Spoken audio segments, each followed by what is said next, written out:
Well, hello everybody. Happy Monday, April the 13th. I am so excited to get started. So excited to talk about color. So excited to do some teaching today. Well, hello, Michelle Lulinski. I love you. I am so close to the camera today. So I will be able to talk color, and I will be able to communicate with everyone today because I set the camera really close because I wanted the colors to be really close. I wanted the lighting to be really close. And so we're just going to wait a little bit longer for other people to get on. Michelle, I hope all is well. I tagged you in a message this morning. I'm not sure if you got that. But again, I am super excited. Hi, Daniel. Dan, how's it going? Hey, Edna. How are you guys doing? Just waiting for a few more people to get on, and then I'm kind of getting super excited to talk about color today. Certainly, yeah, you need some help there, Edna? No problem. You know, I find it very interesting. I've been in business for 15 years, and in 15 years, I'm still shocked that I choose the majority of my clients' colors. Um, Hi, Thorn. Yes, Michelle, giving love to Thorn and Martin too. But I'm really surprised at the number of clients that still rely on me to choose their color. And I realize it's because people are afraid to choose color, even though color isn't frightening.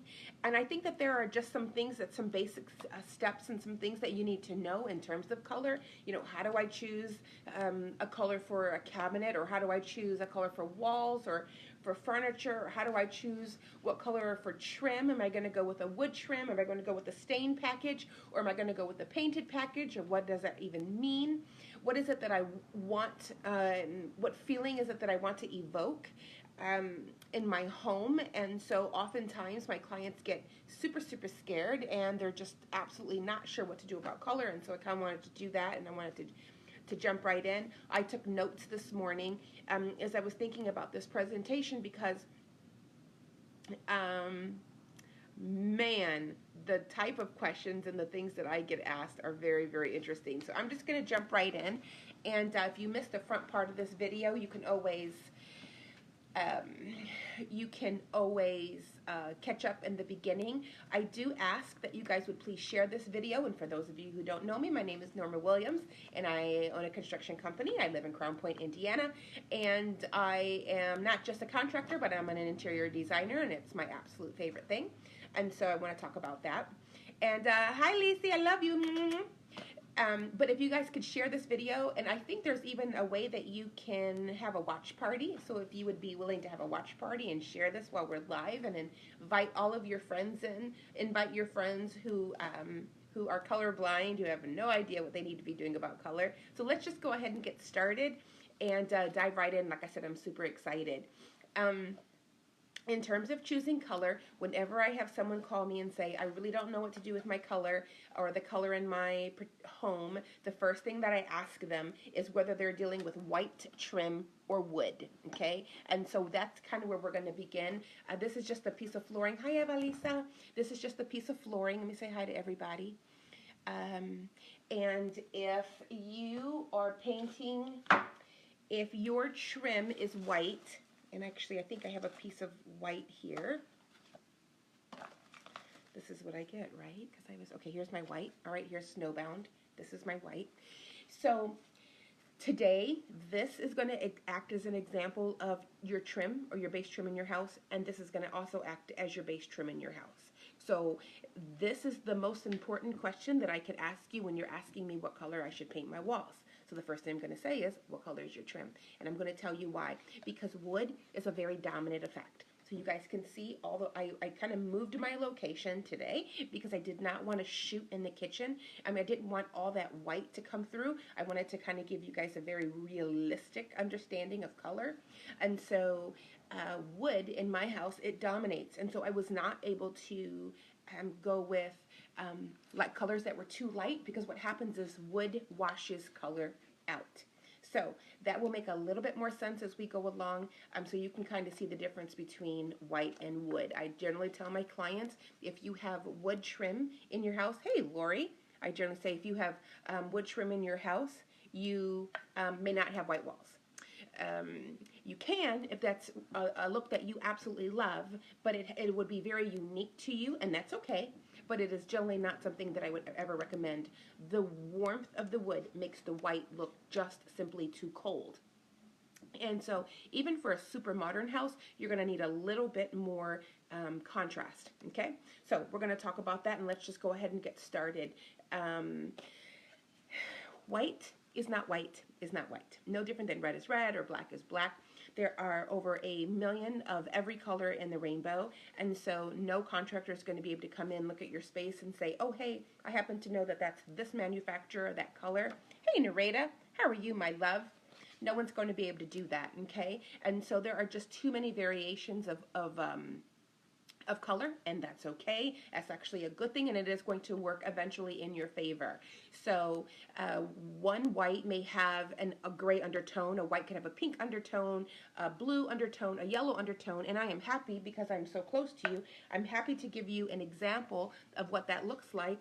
And so I came prepared today to be able to kind of give you some lessons in the colors, and we'll make this brief. This is actually not, this is exactly what I was looking for, okay? So, if you're trying to figure out, how do I know what color to choose, okay? And so all of these are considered white. Excuse me. All of these are considered white, okay? And I want to make sure that I don't wash these out, but you see how grayish tone that one is, and this is a much more yellow, and then you kind of get to a brown tone, and here this white even has a bit of a green undertone, okay? And then you have your whites that certainly have a little bit more of a gray undertone.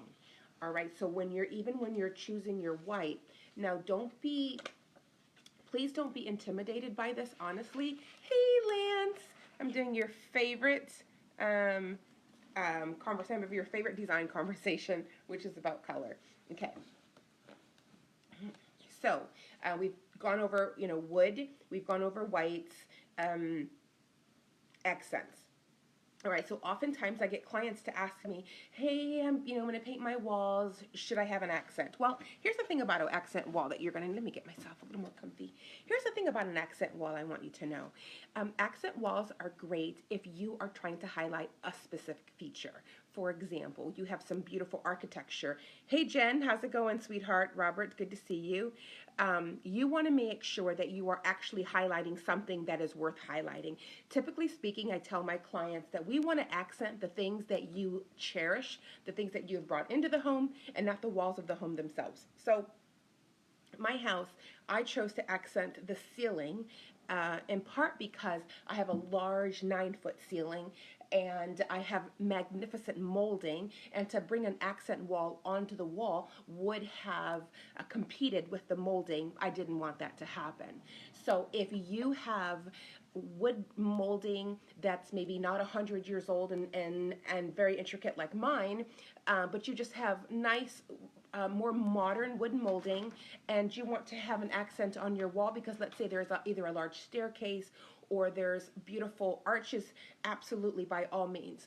Other than that, leave accents for things like pillows and curtains and all kind of incredibly fun things. Now, I will say that it can be very boring to have an entire house that's one color. Just be very careful. Instead of accenting with bright colors or rich colors or deep colors, you can always bring in accents by bringing in stages of the same color. So let's give you an example of what I mean. Let's say that all of your walls, you want all of your walls on your first floor to be gray. You have beautiful white trim, you want beautiful gray walls. Well, you can have depths of gray. So you can have lighter gray in the majority of the area, and then you can come in with darker gray areas from here to there. And it kind of tricks the eye to making it feel like there's some depth. So hopefully that makes sense. And if it doesn't, or you have any questions, just post it on the page. Hey, Lisa Day, just post it on the page, and then I'll let you, and I can explain that a little bit further. So, okay. So, and we call that sometimes color breaking. So, I, I have, again, I have green ceilings, I have green sofas. So I want to make sure that nothing on my walls is standing out in terms of the actual walls themselves. I only want to accent things like pictures on walls or furniture is against walls, or, things like that. You have to remember that about 80% of your wall is wall. 80% of your home is wall. And so oftentimes you see this color. And so all you see is this, this large kind of blank canvas.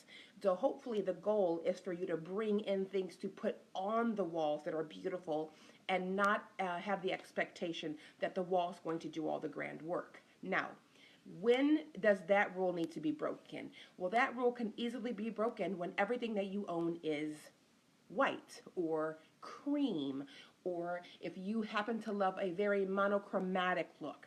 So everything that I own is either, a very soft beige or a taupey color or a very, very soft gray. Everything I own, I have different textures, but a lot of the same repeated color. That's a wonderful time then to put something a little bit more bold onto the wall. So hopefully that makes sense and you guys kind of understand that. Hey, Lori, how are you? Another Lori is watching. Okay. One of the things that I wanted to tackle today, is the question that I get is, how do you design for couples? I try to explain that in 15 years, I am often a marriage therapist via design. I think probably by nature, one of the mistakes that we make is that we decide that we're going to point out our differences instead of the things that we have in common. I promise that you and your spouse have something that you both love and design. And so the number one thing that I work on when I'm working with couples is to find that commonality. Okay, so I want to make sure that I'm kind of stressing. I'll give you a perfect example of how I do it when I'm sitting down with a client. So let's say I go into a client's home and the first thing they say is, hey, we want to remodel our master bedroom. We want new flooring, new walls, new bedding, everything, a new bed, but we're struggling to find some, maybe I want, one wants mid-century modern, and maybe somebody wants something that's super traditional. Okay, generally speaking, a very good thing to do is to go online. Pinterest is a good place to start, but Google is absolutely wonderful as well. And start finding some master bedrooms and scroll through a bunch of different rooms. Hey Lisa, my sweet love, I'm talking about designing for couples. And so maybe what you'll do is you'll find some bedrooms that are mid-century modern and some bedrooms that are traditional. And all you'll focus on is a single item in each room that you both love. Now, if both of you don't love that single item, or there's nothing in a room that you guys both particularly like, you toss out that picture and you go to the next one. I promise you, both of you will come to an agreement on something. Hey, I'm surprised, but I like that bed. Hey, I'm surprised, but I like those curtains. And so what we do is we build spaces on the things that you love. Let me tell you something that's super key. I find that when I start to discover the thing in common that my married couples have, what happens is, because they both feel heard, then they're both willing to compromise. So it's just about finding that space where they both feel like I get what's important to me. So hopefully you guys understand that, and I did want to cover that because I thought that was super important. All right, Norma, but how do I know the difference between what's classic and what's trendy? Okay, so when you're choosing color, you want to choose something that falls inside of a trend, but you know it's going to last longer than 5 minutes. I'm going to give you an example. I started painting gray walls in 2019. I started designing around gray spaces. I started choosing sofas and all of that thing in around 2009. Did I say 2019? I mean 2009. So now we're about 11 years in. So how do I know what's trending that's gray as opposed to what is a classic gray? Well, I'm going to give you an example. Walls are absolutely trending, and they're going to be classic in terms of different variants of gray colors. Gray flooring Probably not so much. That is going to end up being much more user specific. Now I'm going to tell you something about gray flooring. Part of the reason that gray flooring can be very trendy and it's not going to fall into the classic is because what's happening is people are taking things that aren't naturally gray and they're making them gray. Let me give you an example. Hey, Nicole, so if you're trying to purchase a ceramic tile floor and that tile floor is meant and is designed to look like wood, well, wood, hey, Celestia, wood isn't typically gray. Does that make sense? So if wood isn't typically gray, then you know that is not going to be trendy. That's not going to be classic. That's going to be a trend. What color is wood typically? Well, it's wood. It's a brown color. So that's going to be something that's classic. So if you take something that is trending and you put it on things that typically you wouldn't find, you know those things aren't going to last long. Gray on cabinets and furniture, I believe that that's going to end up coming down as something very, very, very classic. And I think that's something that you can feel safe with. You just have to be careful to ask something. Hey, John, you don't want to take something that's typically and classically one thing and then put a spin on it so much so that now that design dominates your house and it's very expensive to uproot. Now, here's another thought. When you're designing, whatever is your most trendy piece needs to also be the piece that is the least expensive and the easiest to replace. So trends are fantastic in curtains. Trends are fantastic in area rugs, pillowcases, pillows in general, picture frames, candles, anything that you can pick up and carry. Certainly you don't want to trend anything, or you don't want to have your biggest trends be your most expensive items. So never your sofa. You definitely don't want it to be your coffee tables. You don't want it to be anything that you are, your heavy duty furniture, something that you're hoping to keep for a very, very long time. It's definitely nothing that's super expensive. You don't want to trend those pieces. So if you have any questions about that, definitely just let me know. All right. If you don't get anything else today, this is it. Are you paying attention? The number one most important design tip I give every single person I've ever met. Do not ever purchase paint or make design colors away from the space that is being designed. So if that's your office, you make those decisions in the office. If that's your home, you make your decisions in your home. You never go to the store. Look at colors, look at fabric, look at sofas, look at curtains, and make final long-term decisions in the store. Why? Does anybody know why? Because the lighting in the store is not the same as the lighting in your home. I cannot say that enough. So sometimes, and you may have had this experience, you walk into a beautiful showroom floor and you see the most luxe sofa set you've ever seen. And maybe they have it matched perfectly with a chair and a coffee table. And you're so in love with that thing. And so you purchase it and you bring it home and you're like, I like it, but something's missing. It is 100% of the time the lighting. You cannot make design decisions in another location. Now, we could have a whole show on light bulbs. You guys think I'm kidding. We can have an entire show on light bulbs. Light bulbs in your house matter. I know we're talking about color. I know that you expect me to hold up a red chip and a blue chip and talk to you about different grays. We're going to get to that tomorrow. But if you don't understand these things today, when it comes time for us to talk about color tomorrow, these things are not going to make sense. Listen to me.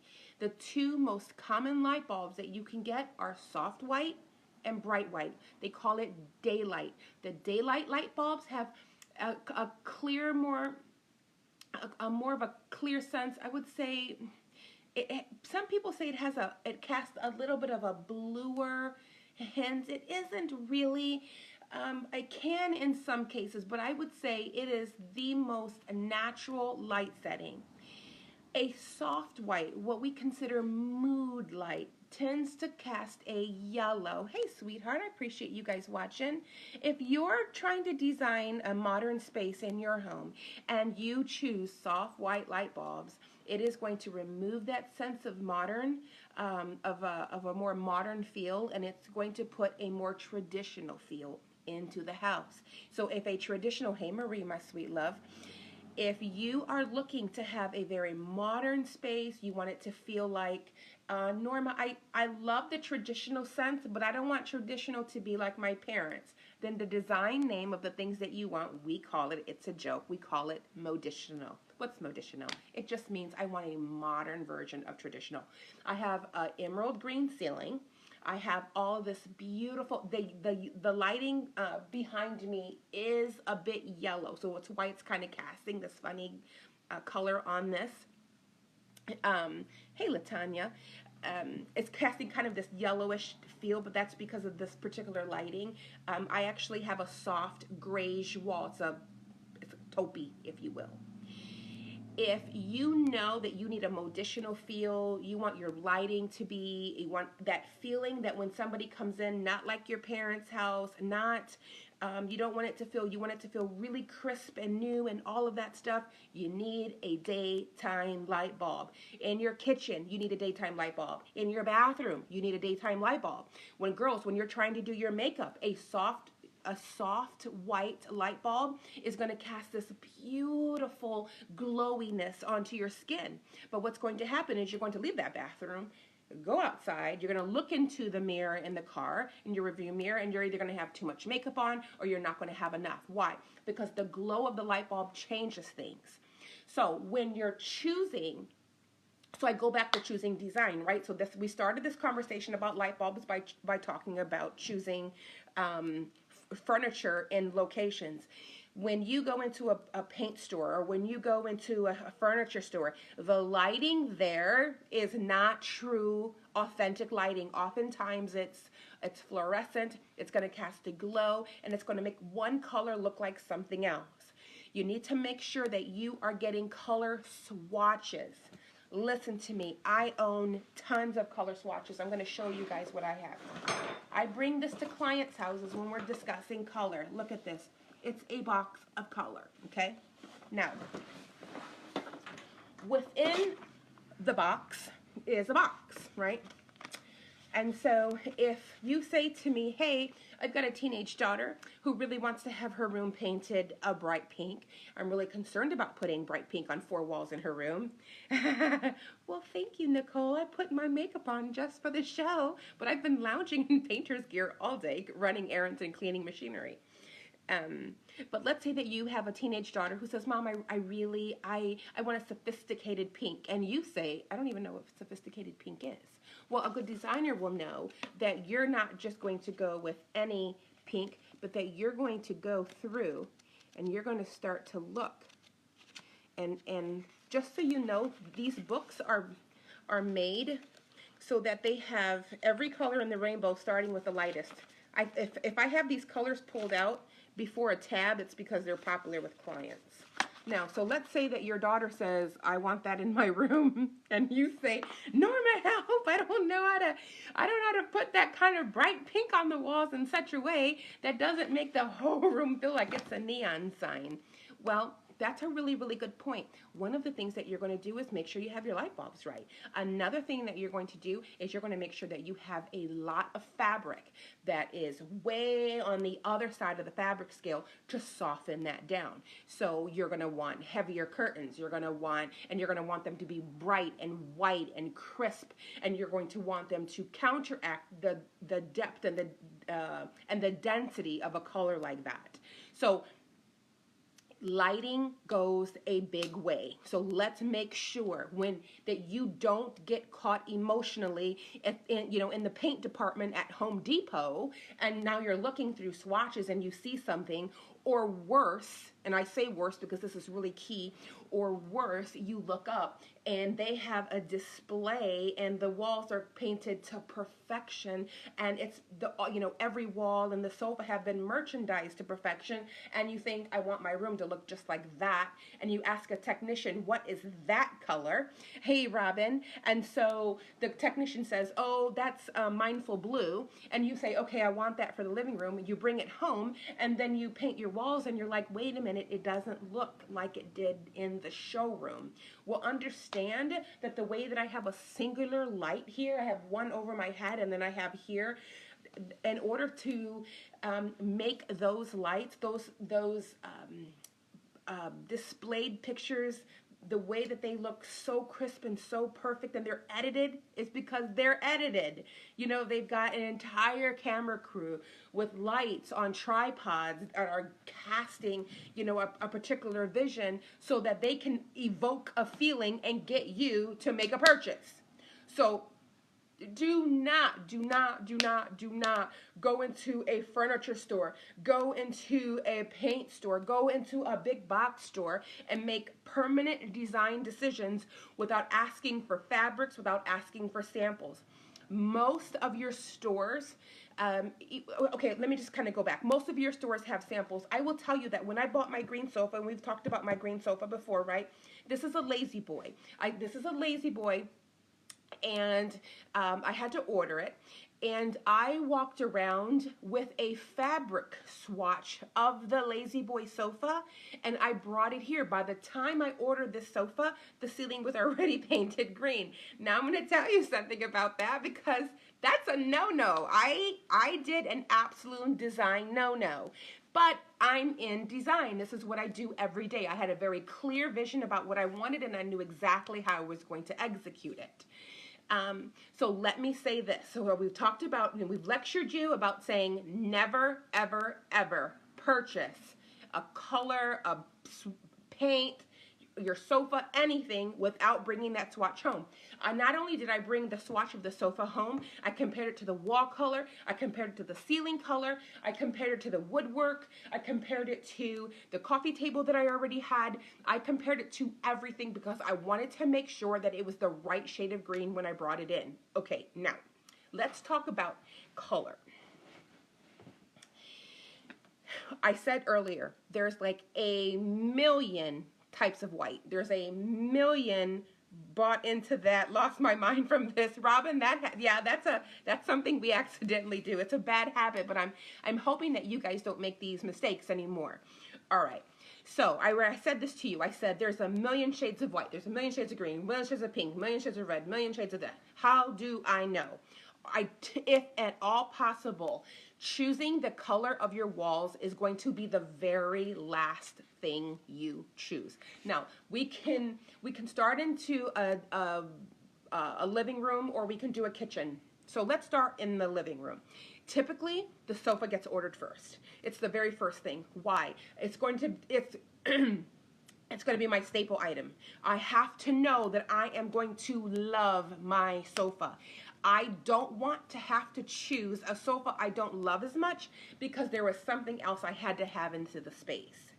Now, there has to be, hey, Alyssa, hey, Connie, there has to be something that you love in your living room. So in terms of designing your space, now let's say, Norma, I am finally ready to build my living room. Where do I begin? Well, I just said sofa, but sometimes that's not the case. Let me tell you when. It's when you have fallen in love with the first thing. What's the first thing? Well, you get to determine what the first thing is. Try not to make it the wall color. The first thing can be, I found a coffee table, I have to have it. It could be, I found a pillow, I have to have it. I found a fabric for a sofa, I have to have it. I found a chair, I found curtains, I absolutely have to have it. Whatever is the thing that you have to have, you should build your entire design around that thing. If you don't have that thing, start with your sofa, okay? So let's say you or me, you're going shopping for your sofa, boom, you find your green one. Oh my goodness, I love it. I just absolutely have to have it. Now what? Okay, wow, it's 30 minutes already. Holy moly. All right, so now I have my green sofa. Now what? Well, now I want to choose the next thing. What is the area rug that I want to have? Well, in my case, I wanted to have one that was black and white. Why? I'm going with neutrals, right? I have an evergreen sofa. I'm not going to be able to choose, a purple rug unless I'm going with something incredibly eclectic, and I'm definitely not going to be able to have a green ceiling. So for me, that wasn't going to play around, because for me, I knew the number one thing I wanted when I purchased this house was a green ceiling. So let's say for you, now you've purchased the sofa, great. Now purchase the pillows, great. Now purchase the rug, okay? Now you purchased the rug, purchase the coffee tables. You got that? Purchase the lamps. You got that? Purchase the fabric for the curtains. All right, now you've done that. Purchase the pictures for the walls. When all of that has been set, you're going to bring samples and you're going to be swatches into the room that you are going to be designing. Hey, Hannah, my sweet love. Into the room that you're designing, and then and only then you'll put everything into the space, and you'll say, based on this entire collage of things I have, now I am ready to determine what color my walls are. Now, what does that look like in the kitchen? What is the number one thing you should choose in the kitchen before anything else? It is your cabinet color.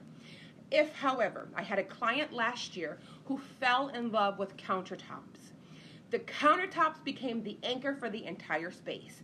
Now, we were able to backtrack from the counter and then choose the cabinet color. She desperately wanted to talk about flooring. She wanted to talk about pulls and handles. Hey, Angela. She wanted to talk about pulls and handles. But you can't talk about flooring. You can't talk about pulls. You can't talk about backsplash. You can't talk about anything until cabinets are set, because cabinets are the dominant thing in the room.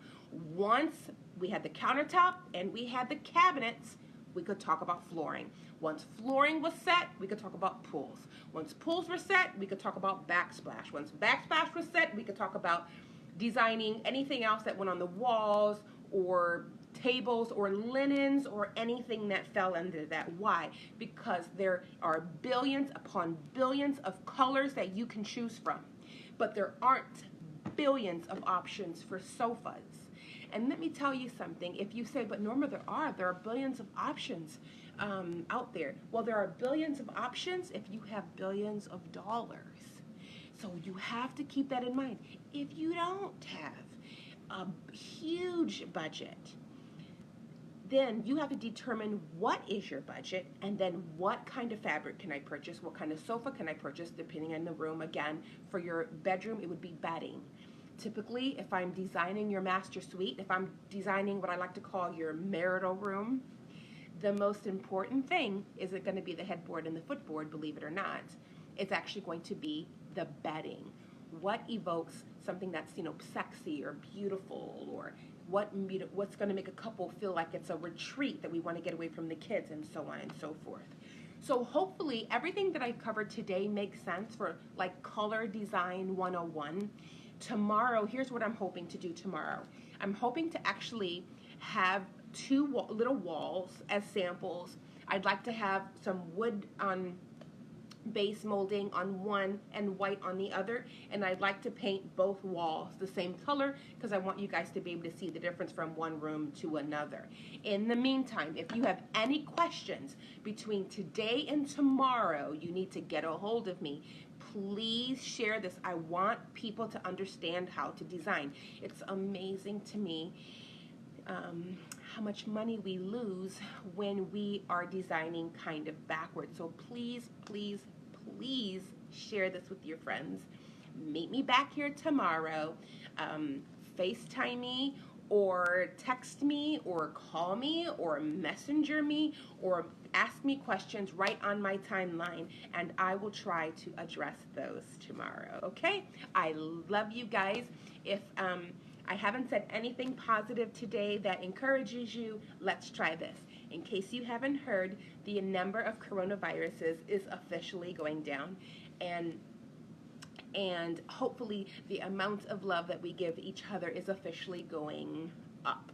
So summer is coming. Learn how to love, learn how to smile, embrace each other. Remember that none of us is perfect, that Jesus loves us, that I love you, and if it wasn't for him, honestly, if it wasn't for him, I wouldn't have this amazing life that I do. So be blessed. Enjoy your family. I'm not seeing any questions, so I'm going to go ahead and go.